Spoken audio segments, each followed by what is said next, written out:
Rolling out digital IDs, arresting people for social media posts, hiking taxes while growth crumbles. No, it's not North Korea, it's the United Kingdom in 2025. The economy is weak, the state is getting more Orwellian, and the people paying for it are getting poorer or leaving. So today, we're breaking down just how bad things are getting in the UK, how things got this bad in the first place, and whether dear old Britannia can turn things around. My name is Guy, and you're watching Coin Bureau Finance. First up though, I must make one thing clear: I am not a financial advisor and nothing in this video should be considered financial advice.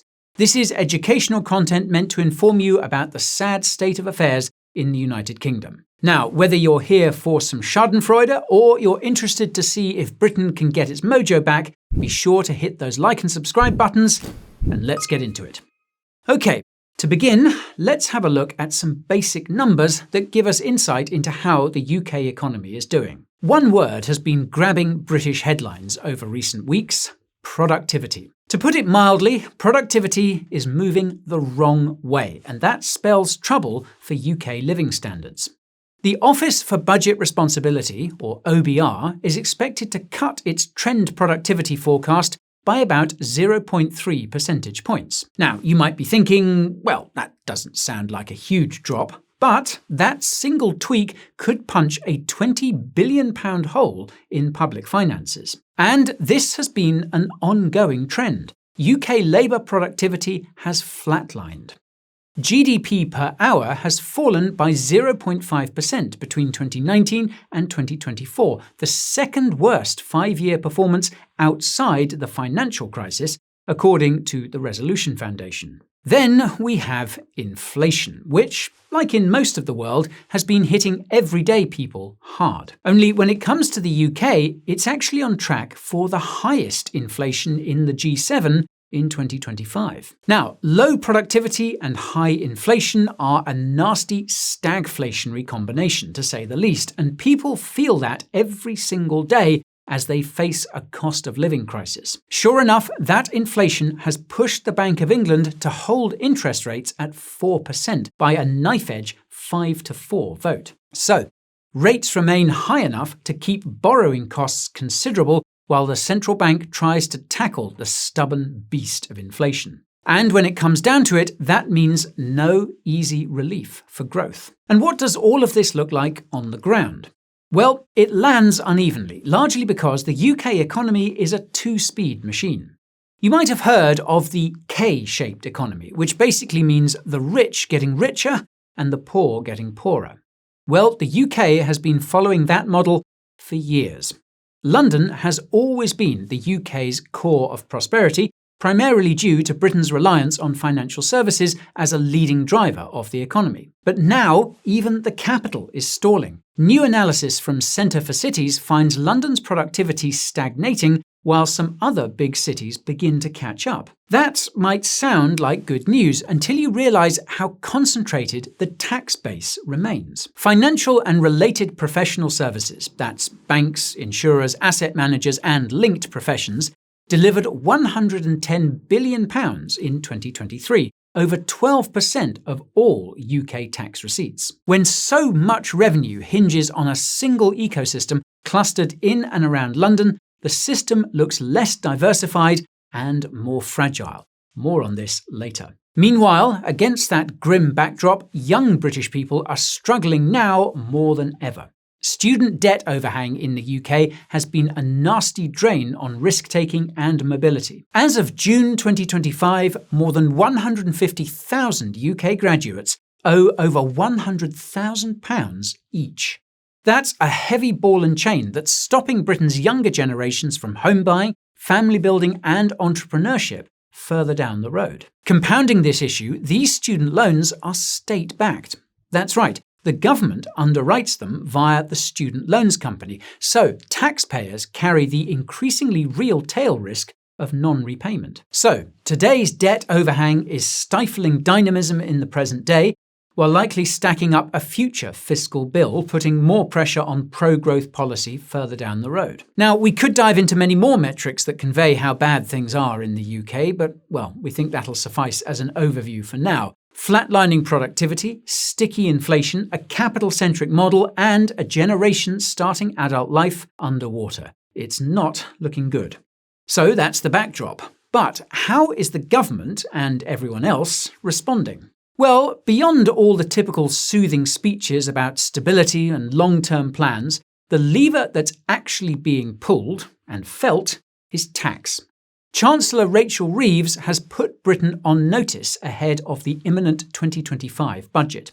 Broad tax rises are on the table as she's refused to rule out raising income tax, VAT, or national insurance, stressing that everyone will have to contribute. And this comes after the current regime has already implemented controversial changes to tax policy. Last year, the government swung an axe at the UK's long-running non-dom tax rule. From April of this year, tax is now based on where you live rather than where you're domiciled. Now, the details are a bit messy, but the bottom line is that this change ended a remittance basis perk that let wealthy residents avoid UK tax on overseas income.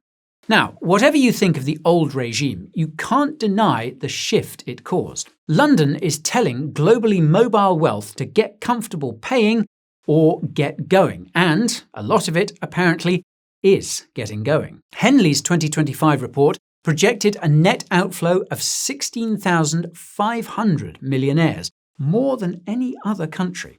That tells you how pessimistic high-net-worth individuals are about the UK. But we're not just talking vaguely about some tax-sensitive high-net-worth ballers here. Nearly 3,800 company directors reported moving their official residence abroad between October 2024 and July 2025, with a spike the month those reforms kicked in. Individuals at the Treasury, sensing the continued trend, are now mulling over the idea of an exit tax. Reports have the figure at a 20% settling up charge on certain business assets when wealthy residents leave. Now, some countries already run versions of this, and the UK is openly weighing one up now. Introducing it on the back of a massive exodus, however, really does look like desperation, and indeed, closing the stable door after the horse has bolted. Whether you see it as fair or as a big neon sign to leave sooner, it says a lot about where policy instincts have moved. And sure enough, markets and boardrooms are reacting to this environment too. AstraZeneca recently secured shareholder approval for a direct NYSE listing, the biggest British bellwether to shift its centre of gravity towards US capital in years. It's keeping the London listing as well, but this drains liquidity from London and the move is likely to pull others in its wake. Indeed, AstraZeneca wasn't the first major brand to make a move like this. Fintech firm Wise announced back in the summer that it would move its primary listing from London to New York. And needless to say, this is a trend that does not bode well for the UK. But it's not just the high-flying London money and big corporations that are being hit by tax policy. From April 2026, agricultural and business property reliefs are capped. 100% relief on the first £1 million combined, then 50% above that. Also, from April 2027, most unused pension pots and death benefits will be included in the taxable estate. And to say these policies were not popular with farmers and indeed the public at large would be an understatement. And of course, this has all come before any hike in income tax, which is expected in the upcoming budget. So, if we step back and take a look at this dynamic, it's not pretty. The government's loudest response to a grim economy has been to hike taxes. In turn, the wealthiest individuals are leaving, companies are shifting operations overseas, and the public is outraged. Now, to be fair, the UK government is faced with a very difficult situation. But, to be just as fair, it doesn't look like their solutions are resolving things, and market volatility has reflected that. But if you're interested in using that volatility to your advantage, you should check out the Coin Bureau deals page. Over there, we have numerous finance-related deals and bonuses exclusively sourced for the viewers of this channel. So to check that out, scan the QR code over here or the link in the description. They won't last forever, so take advantage of them ASAP. Okay, back to the video. Now, it's one thing for governments to implement unpopular economic policy. We're all generally used to that. However, in tandem with the moves on tax, the current Labour government has pushed hard on something potentially far more draconian: digital IDs. As you might expect, ministers are selling a digital ID as a neat fix for immigration and fraud, beginning with mandatory right-to-work checks. The government says the scheme will be compulsory for proving you're allowed to work by the end of this parliament. But here's the problem. There's little reason to believe it will work on its own terms. Critics rightfully doubt it'll deter bad actor employers who already ignore checks. So the risk is you build a permission to work rule that burdens rule followers and barely touches the rule breakers. There's also the very real issue of function creep. That refers to the idea that once the infrastructure exists, the uses and the ways it controls members of society expands. And that's before we get into the issues surrounding privacy and data security. And indeed, the uses are already multiplying. The gov.uk app and wallet are being pitched as the digital home for your official paperwork, with a national ID that starts at employment but could expand to things like licenses and tax records. And this could all make way for some scary policy down the line. Want to buy alcohol? Sorry, Big Brother says you've had enough. Looking to buy some red meat? Sorry, you've hit your carbon emissions limit for the month. Now, maybe that sounds outlandish and absurd, but if you pair it with the other policies lined up by the current regime, it doesn't sound so crazy. Recently, the Metropolitan Police Force announced plans to more than double deployments of facial recognition hardware, running face scans across London streets and mass events. That's policy in place right now. The UK's Equalities and Human Rights Commission didn't cheer these developments. In August, it warned that the Met's use must comply with human rights law, explicitly raising concerns about legality and the chilling effect on ordinary people. And this isn't just the police. The UK's second biggest supermarket, Sainsbury's, is trialling facial recognition in stores to spot subjects of interest. Face scans at the door to buy some milk. It's creepy, but that's how normalisation works. Once shoppers accept scanning in private spaces, scanning in public feels less shocking. Meanwhile, amid all of these creepy developments, there's an ongoing debate about free speech. Police made about 12,000 arrests in 2023 for online messages deemed offensive or distressing, roughly 30 a day under communications offences. Now, Britain isn't alone here, but we don't need to argue about global rankings to see the issue. More social media posts are being treated as police matters, more people are being hauled in for offending others with their words, and more of daily life is being mediated by government and a heavy hand from police enforcement. So, there's a strong push from the current UK government to implement digital IDs as the next step in a system of control that looks increasingly, well, scary. And all of this is on the back of a depressed economy that's going from bad to worse. The government is seizing more control as people become increasingly desperate. At some point, you're no longer being asked for consent, you're being permissioned. Now, of course, with all of these measures, the powers that be promise safeguards. But the issue there is obvious. These safeguards are written by the same institutions that want the control and capability. That doesn't exactly address the major concerns about abuse of power, and it certainly does nothing to truly help the economy. So, given this outlook for the British economy and society more generally, it's worth stepping back and asking, how the bloody hell did the UK find itself in such a pickle? Well, we've already talked about the most obvious factor, productivity. It's been weak for so long that it now seems like the status quo for the UK. With the OBR set to cut the UK's trend productivity growth by 0.3 percentage points, a trend that's been plaguing the economy for years shows no signs of letting up. But more broadly, you could say that the UK is in such dire straits because it's suffering a crisis of confidence. People at home and abroad just don't believe in dear old Blighty, like they once did. Now, the exact tipping point is very subjective, but you could look back at 1992's Black Wednesday as one major shift. That's the day the pound sterling was ejected from the European exchange rate mechanism, and the mystique of infallible UK economic management officially died on live TV. Thanks a lot, George Soros. No, really. In this case, Soros actually did break the Bank of England, but, well, that's a story for another time. Anyway, that scar never fully healed. It just got papered over during the good years. Fast forward to this autumn, though, and the price of that trust deficit is still visible in debt markets. The UK sold a record £14 billion of 10-year bonds at the highest yield since 2008. So, markets are willing to buy British debt, but only at the right price. And of course, that tax on credibility means less room to fix all the issues we mentioned earlier. And then there's Brexit, after which there was not just a general loss of confidence among investors, but a negative impact on the UK via reduced trade access. Even now, the Bank of England's Governor Andrew Bailey has been blunt, claiming reduced trade access is dampening UK growth for the foreseeable future. Now, the EU is hardly in great shape itself, far from it. But the UK had its chance to come out of Brexit stronger and, well, it didn't. Migration, meanwhile, is another big part of the story.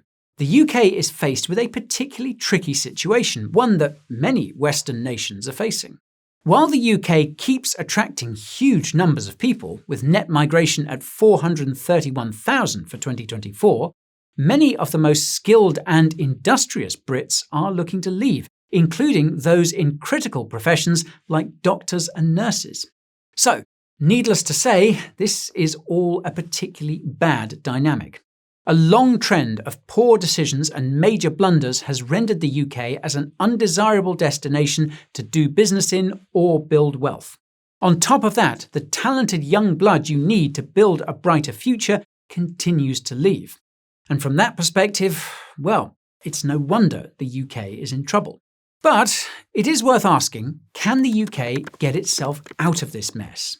Well, unfortunately, at least in the immediate term, it looks like the current Labour government is committed to the path they've set upon. So, if that ultimately fails to invigorate the UK economy, as seems to be the case, we'd have to wait for a new government to try something different.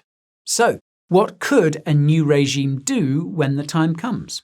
Well, for starters, it would need to stop playing cat and mouse with revenue, publish a multi-year tax roadmap, index thresholds as policy, end mid-year surprises, and give investors and individuals a binding pledge. Then there would need to be a clear focus on retaining companies and young, highly skilled citizens through incentives to live and work in the UK, with reformed tax policy and increased investment being an easy first step.